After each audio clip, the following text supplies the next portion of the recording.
السلام علیکم listener, novel انتہائے عشق پارٹ نمبر 57 کی جانب بڑھتے ہیں۔ بہت ہی ایموشنل اور رومانٹک ہونے جا رہا ہے، تو چلتے ہیں نیکسٹ پارٹ کی جانب۔ اپنا خیال رکھنا، اللہ حافظ، وہ آہستہ سے کہتی پلٹی۔ اسپی نے اسے پکارا تو وہ رک کر اس کی طرف پلٹی۔ تم کبھی بھی واپس آؤ، چاہے ایک ہفتے، 1 سال، 10 سال یا پھر ساری زندگی گزار کر لوٹو، میں یہیں اسی موڑ پر تمہارا انتظار کرتا ملوں گا۔ تم مجھے ہمیشہ یہی پاؤ گی، اپنے انتظار میں، اپنی راہ میں۔ اپنی وہ محبت سے پر لہجے میں بولا، اور تبین کی آنکھوں میں دکھ لہرانے لگا۔ سامنے کھڑا یہ شخص اس کی طرح محبت کی راہ کا مسافر تھا۔ ان مسافروں کا سفر کبھی ختم نہ ہونے والا تھا۔ تبین چاہ کر بھی اسے کچھ نہ کہہ سکی، پر نم آنکھوں کے ساتھ آخری بار اسے دیکھتی پلٹ کر آگے بڑھنے لگی۔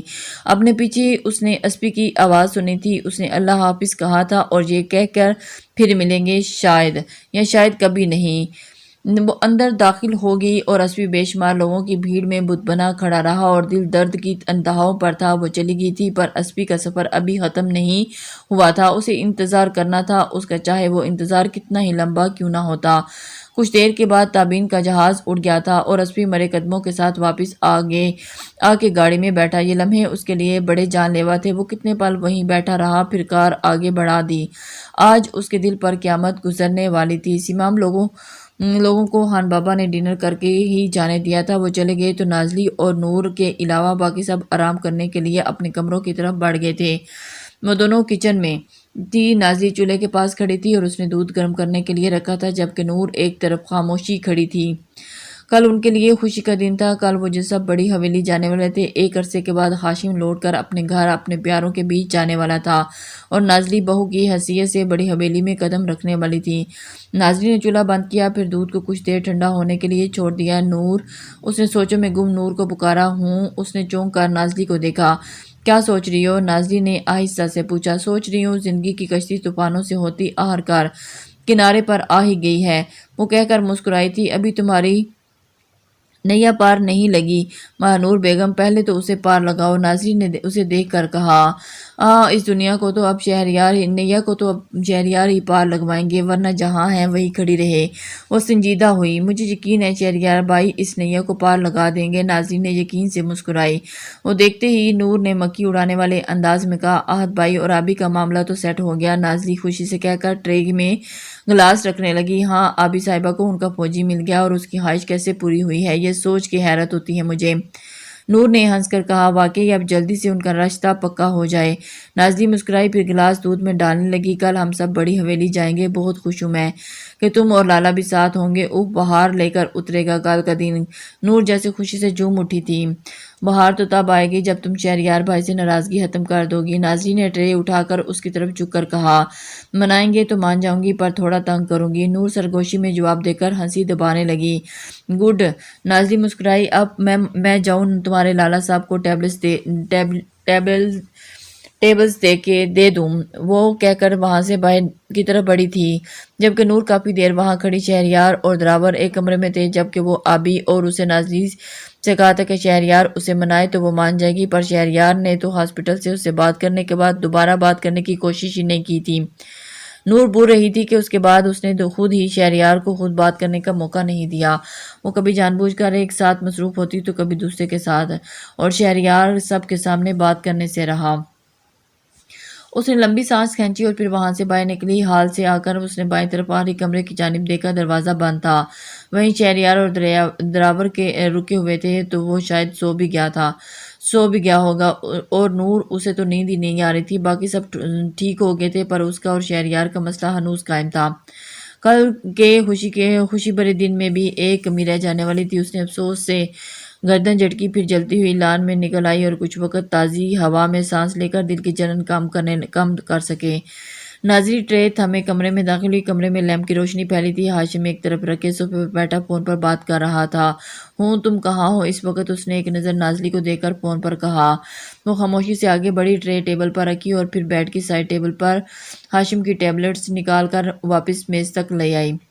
ٹیبلٹس جو ہے میز پر رکھ کر خود دائیں طرف رکھے سنگل صوفے پر بیٹھ گئی۔ ہاشم باتوں میں مصروف تھا، لہجے میں پریشانی تھی، اور اس کی باتوں سے معلوم ہو گیا تھا کہ دوسری طرف اسپی ہے۔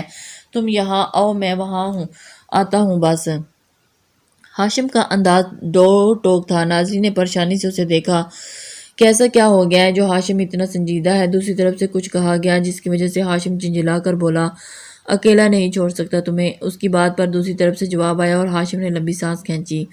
اوکے، پر تم باہر نہ رہو، گھر جاؤ، میں کل سے تم سے ملتا ہوں، اوکے۔ اب کی بار اس کے لہجے میں نرمی اتری۔ نازلی ہاتھ مسل رہی تھی کہ جانے کیا بات ہو گئی ہے۔ ہاشم نے اللہ حافظ کہہ کر فون بند کیا، پھر موبائل ٹیبل پر رکھا اور کینیاں گھٹنوں سے ٹکا کر ہاتھ کی مٹھیوں پر لبوں پر لگی۔ نازلی جو اس کی طلاق دینے والی بات سن کر اس سے بات نہ کرنے کا سوچ رہی تھی، اب بولے بغیر نہ رہ سکی۔ کیا ہوا؟ اس نے آہستہ سے پوچھا۔ ہاشم نظریں میز پر جمائے سوچوں میں گم تھا۔ نازلی کی بات پر اس نے نظر اٹھا کر اسے دیکھا۔ تابین چلی گئی ہے ہمیشہ کے لیے؟ اس نے مدھم آواز میں بتایا۔ کہاں چلی گئی ہے آپ بھی؟ نازلی نے حیرت سے پوچھا۔ فرانس۔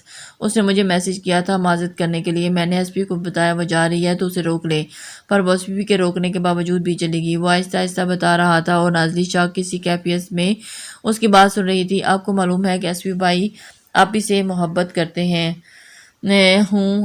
ہاشم نے اس بات میں سر ہلایا۔ آبی کو جانا نہیں چاہیے تھا۔ نازلی نے سر جھکا کر خود کلامی کی تھی۔ وہ سوچ سکتی تھی کہ اسپی اس وقت کس حال میں ہوگا، کس محبت کرنے والے کو کھو دینا کتنا جان لیوا ہوتا ہے، وہ اچھے سے جانتی تھی۔ اس نے بھی تو ہاشم کو کھو ہی دیا تھا، پھر اللہ نے اسے نازلی کو واپس لوٹا دیا، ورنہ اگر وہ نہ ہوتا تو نازلی کی ہستی بھی فنا ہو جاتی۔ ہاشم خاموشی سے نازلی کی پریشانی کی صورت دیکھ رہا تھا، اور اسے معلوم تھا کہ نازلی چاہتی تھی کہ ایسپی اور تابین ایک ہو جائیں۔ وہ خود بھی تو یہی چاہتا تھا، پر جانے ایسا ممکن ہوگا کہ نہیں۔ وہ چاہتا تھا کہ وہ دونوں خوش رہیں تاکہ اس کے دل کو بھی سکون مل جائے۔ تابین اس کی وجہ سے اپنی زندگی برباد نہیں کر رہی۔ تم پریشان نہ ہو، سب ٹھیک ہو جائے گا، ہاشم نرمی سے کہا اور سیدھا ہو کر بیٹھا۔ انشاءاللہ۔ نازلی کی آواز مدھم تھی۔ کچھ پل دونوں خاموش بیٹھے رہے، پھر نازلی نے گہری سانس بھر کر میز سے ٹیبلٹ اٹھا کر ایک ٹیبلٹ نکال کر ہاشم کی طرف بڑھائی۔ ہاشم نے اس کے ہاتھ سے ٹیبلٹ لے کر گلاس کا دودھ اٹھایا، اور پھر وہ ساری ٹیبلٹ لے چکا تھا۔ نازلی ٹیبلٹ اٹھا کر سارے ٹیبل کی طرف بڑھی تھی۔ اتنی خاموش کیوں؟ ہاشم نے صوفے سے ٹیک لگا کر اسے دیکھا، ویسے ہی اس نے ٹیبلٹ رکھ کر دراز بند کیا۔ ساری بات سن لی نا تم نے؟ ہاشم سیدھا پوائنٹ پر آیا۔ نازلی ایک نظر اسے دیکھ کر بیڈ پر بیٹھ گئی۔ ہاں، اس نے مختصر جواب دیا۔ بہت ناراض ہو؟ ہاشم نے دور بیٹھی اس لڑکی کو دیکھا جو سر جھکا گئی تھی۔ نہیں، آپ نے جو فیصلہ کیا تھا ٹھیک ہی کیا ہوگا۔ لہجے سے ناراضگی صاف چھلک رہی تھی۔ ہاشم اسے دیکھتا اٹھ کھڑا ہوا، پھر آہستہ سے چلتا اس کی طرف آیا، بیڈ پر اس کی طرف رخ کر کر بیٹھا، اور وہ ناراض سی اس کے سامنے دیوار کو دیکھ رہی تھی۔ میں تمہیں ہر الزام سے بری کروانا چاہتا تھا نازلی، میرے لیے آسان نہ تھا یہ فیصلہ کرنا، میں خود کو مار کر یہ فیصلہ کیا تھا۔ اس کے لہجے میں دکھ تھا۔ ٹھیک ہے نا، آپ کا فیصلہ صحیح تھا، اگر بابا جان نہ مانتے تو اب تک آپ مجھے طلاق دے چکے ہوتے۔ وہ تنزیہ مسکرائی، نظر پھیر کر ہاشم کو اب وہ نہ دیکھا۔ نہیں، شاید اب تک میں مر چکا ہوتا، وہ سنجیدگی سے بولا۔ نازلی تڑپ کر اس کی طرف دیکھا، اور اس کی باتوں پر نیلی آنکھوں میں بے چینی اور دکھ واضح نظر آ رہا تھا، پر اس نے لبوں کو سی رکھا تھا، اور کافی دیر اسے دیکھنے کے بعد اس نے لب وا کیے تھے۔ آپ نے کہا تھا نا کہ آپ مجھے کبھی طلاق نہیں دیں گے، پھر آپ نے یہ فیصلہ کیوں کیا؟ اس کا لہجہ ٹوٹا ہوا تھا۔ تمہاری خوشی کے لیے۔ ہاشم نے اس کی آنکھوں میں دیکھا۔ میری خوشی کیا ہے؟ سوال ہوا۔ تمہارے اپنوں کا ساتھ، ہاشم نے آہستہ آواز میں جواب دیا۔ میرے اپنے میں آپ بھی تو آتے ہیں نا ہاشم؟ نازلی کے لب ہلے تھے، پر آواز گلے میں ہی گھٹ گئی۔ وہ اسے کہہ نہ پائی۔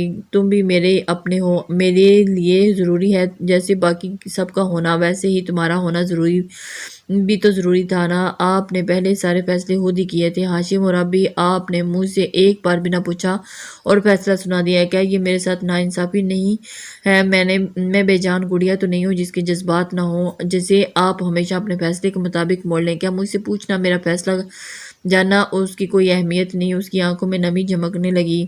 اس کی باتوں اور اس کے آنسوؤں سے ہاشم کے دل پر وزن بڑھتا چلا گیا، اور اس کے ہاتھ پر بڑھا کر نازلی کا چہرہ ہاتھوں کے پیالوں میں لیا۔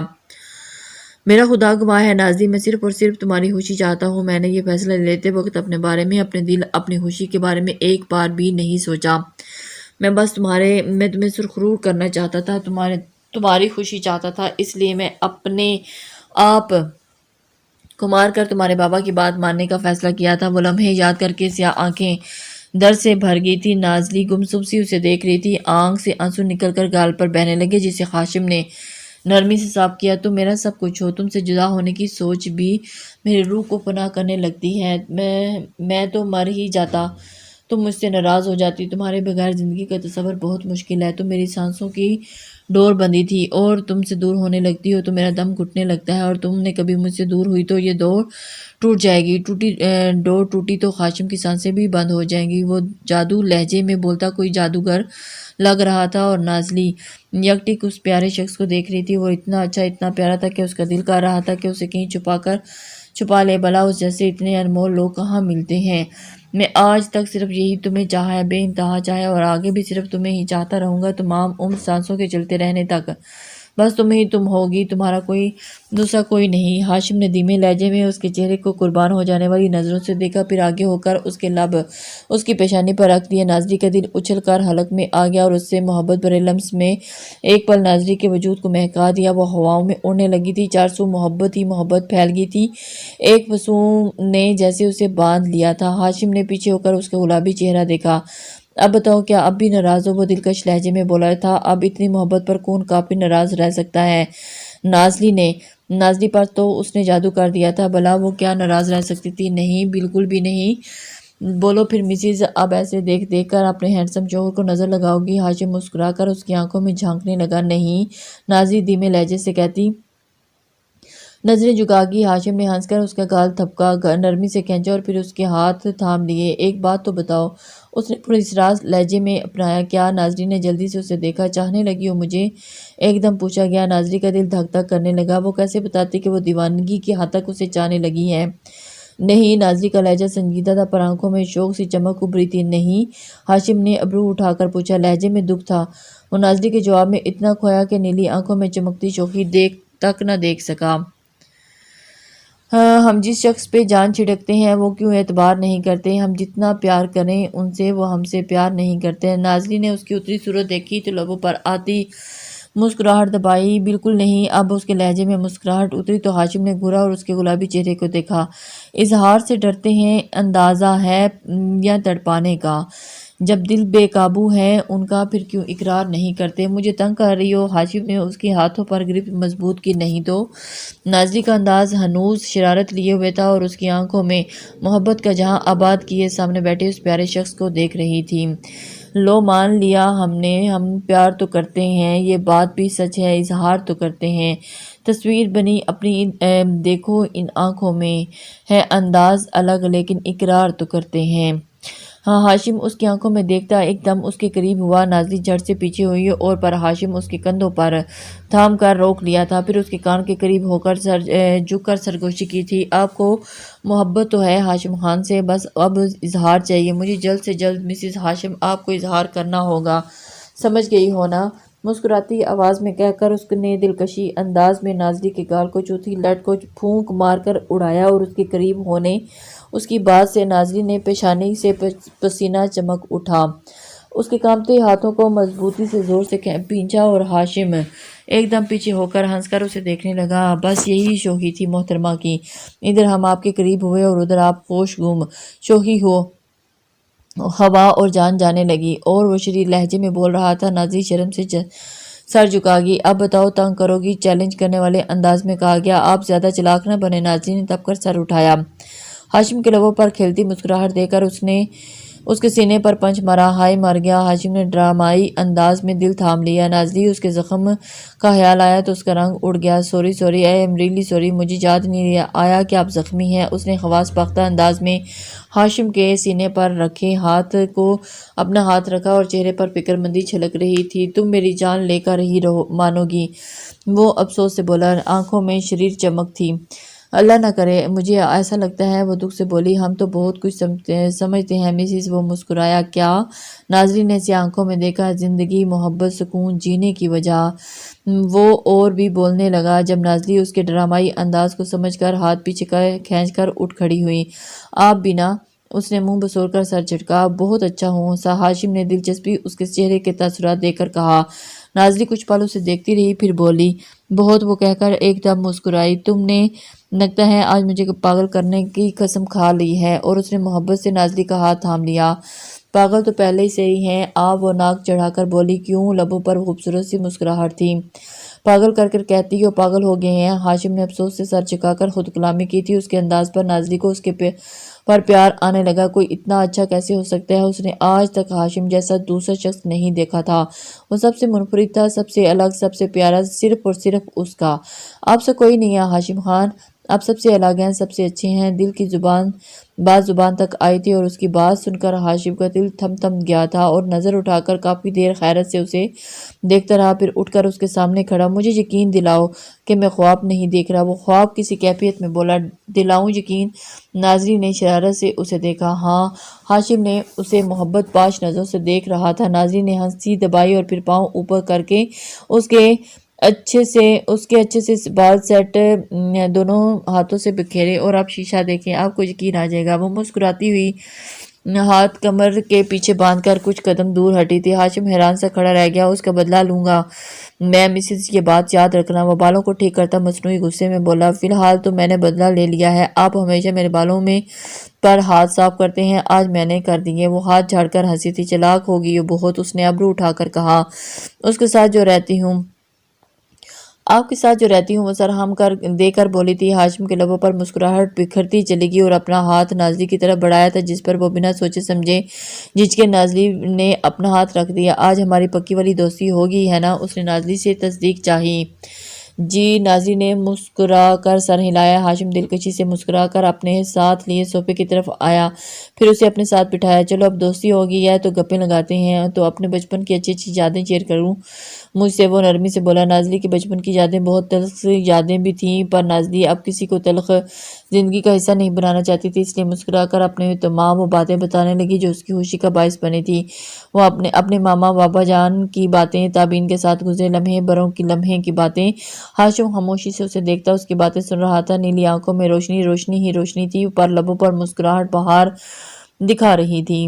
وہ اتنی اچھی لگ رہی تھی کہ ہاشم کو ڈر لگ رہا تھا کہ کہیں اس لڑکی کو نظر ہی نہ لگ جائے۔ دل ہی دل میں اس کی خوشیوں کی دعا کرتا رہا، پر اس کی باتوں کو وہ دلچسپی سے سن رہا تھا اور وہ مگن سے بولتی جا رہی تھی۔ عشق مظلوم ہے تو پھر ظالم کون ہے؟ عشق عبادت ہے تو کیوں معبود بدل جاتے ہیں؟